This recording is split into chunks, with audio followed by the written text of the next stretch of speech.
La plus grosse erreur qui est faite en calisthénie, c'est de vouloir avoir une technique parfaite dès le départ. Salut, je me présente, je m'appelle Malo, je fais du street depuis 6 ans et ça fait 4 ans que je coach dans la discipline. Justement, on va commencer par un petit rappel sur le street. En compétition, performer, ça veut dire enchaîner des figures que tu tiens 2 secondes ou que tu effectues à raison d'une répétition, et tout ça de manière clean. Un passage, ça dure 45 secondes à 1 minute 30, et tu enchaînes donc les mouvements sous forme de combinaison. Pour pouvoir combiner les mouvements, il faut d'abord les avoir appris individuellement. Et comment on apprend une figure? Est-ce qu'il faut être clean ou est-ce que moche, c'est pas grave? La réponse, c'est les deux. Il faut du travail clean et il faut du travail moche. Il y a 3 raisons à cela. Un mouvement clean, c'est plus intense qu'un mouvement approximatif, ça demande plus de force. Tu ne peux pas te concentrer sur la technique du mouvement et en même temps forcer. Et tes muscles ne sont pas proportionnés pour faire des planches ou faire du handstand. Je te développe un peu plus la raison numéro 1. En musculation, pour ajuster l'intensité d'un mouvement, tu as juste à rajouter de la charge sur la barre. En calisthénie, pour ajuster l'intensité, on joue avec les leviers du corps humain. Ça passe notamment par les progressions que tu connais bien. Par exemple, lorsque tu veux apprendre le full back lever, tu vas passer par un tuck back lever, puis un advanced tuck, puis un straddle ou one leg back lever, puis ensuite tu pourras t'attaquer au full. Seulement les progressions, c'est pas le seul moyen de jouer avec le levier des figures. Comme l'écart de levier entre deux progressions est plutôt conséquent, Simon Atai donne un exemple parlant là-dessus. Il dit que passer d'une progression à l'autre, ça revient un peu à passer d'une barre de 60 kg au développé couché à une barre de 100 kg. Si tu peux vraiment ajuster la charge qu'avec des plaques de 20 kg, c'est sûr que ça va être compliqué. Donc en street, on joue également avec la ligne.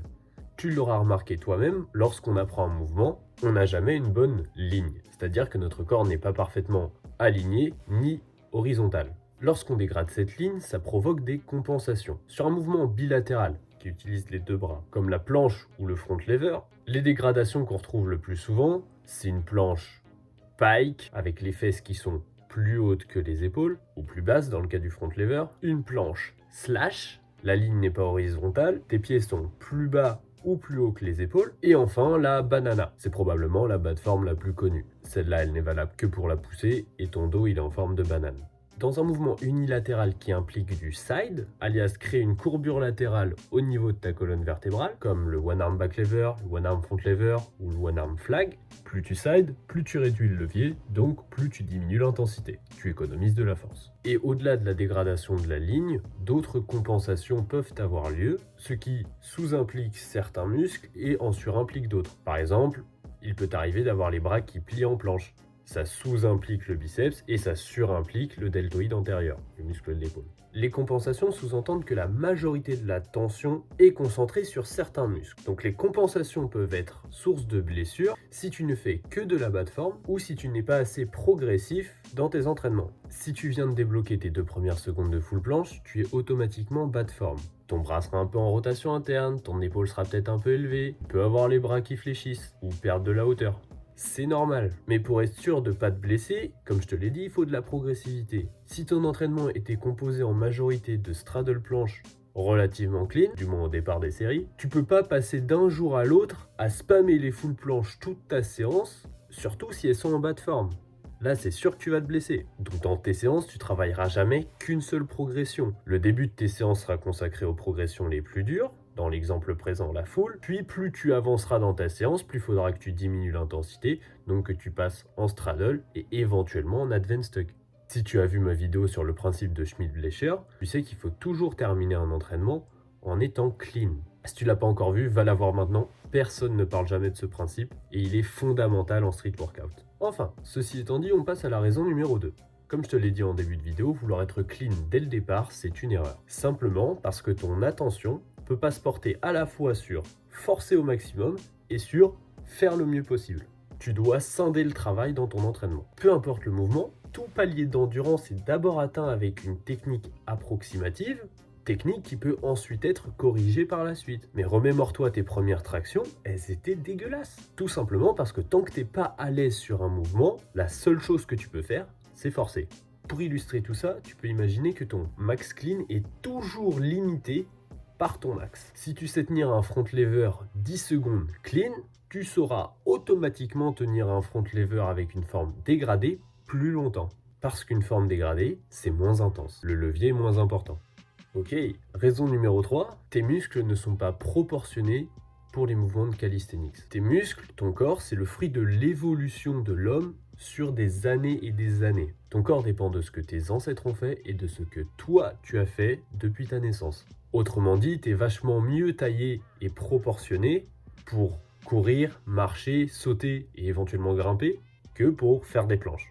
Donc, sur une figure comme la planche, comme tes muscles ne sont pas proportionnés tu pourras jamais pousser à fond tous les muscles impliqués dans le mouvement en gardant une forme propre. Partons du principe que tu sais tenir une planche. Tu vas très probablement perdre en hauteur avant d'arrêter ta série parce que tu n'as plus de jus. Ça veut dire que ton grand dentelé, le muscle responsable de la hauteur en planche, est moins endurant que ton deltoïde. C'est normal, parce qu'on n'est pas proportionné pour. C'est toujours le maillon faible qui lâche en premier lorsque tu fais un effort. Regarde, même Valentin Blanc qui a plus de 10 ans d'expérience en planche, lorsqu'il pousse une série à l'échec, il reste pas parfaitement clean. Alors que ça fait 10 ans qu'il fait des planches tous les jours. Son corps ne s'est pas encore parfaitement proportionné à la planche.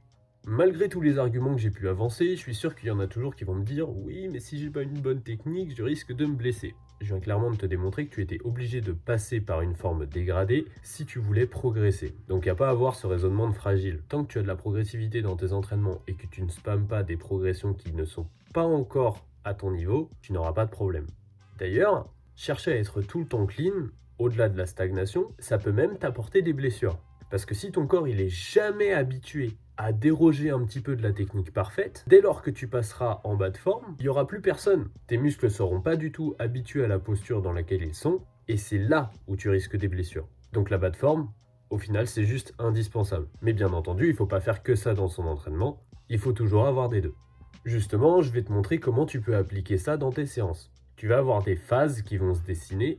En préparation physique, on appelle ça des cycles d'entraînement, qui seront dédiés soit à forcer, soit à améliorer la technique. Certains appellent ce principe-là volume-forme. Dans l'idée, c'est un peu ça, mais l'appellation volume, elle est erronée. Le but, c'est pas d'en faire le plus possible, c'est de faire le plus dur possible. Et à la limite, les séries les plus longues possibles. Mais si tu fais 100 fois 1 seconde de full planche séparée par 2 minutes de repos, c'est pas comme ça que tu passeras des paliers d'endurance. Donc en début de séance, tu forces, en fin de séance, tu contrôles et t'améliores ta technique. Tant que tu n'es pas à l'aise sur la progression finale du mouvement, ta priorité ce sera forcer.